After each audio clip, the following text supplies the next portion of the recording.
What if I told you that the Frieza Force soldiers might not actually be bad guys?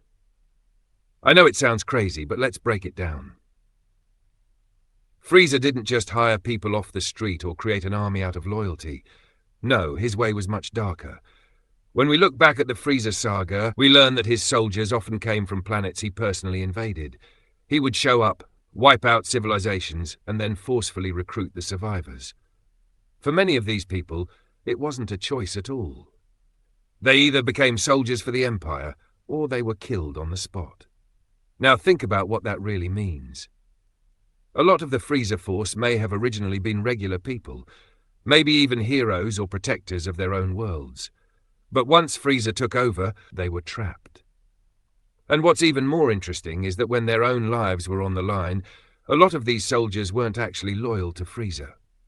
We see this in how easily some of them were willing to turn, betray him, or abandon him if it meant survival.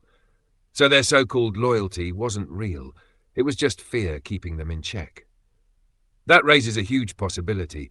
What if many of the Frieza Force were actually good people at heart?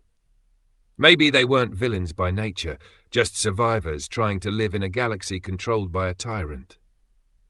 Characters like Zarbon or Dodoria, who we only ever see as Frieza's right-hand enforcers, might not have been truly evil from the start. They could have been forced into that life, acting as ruthless soldiers just to keep themselves alive. So, when we look at the Frieza Force, maybe we shouldn't see them all as irredeemable villains.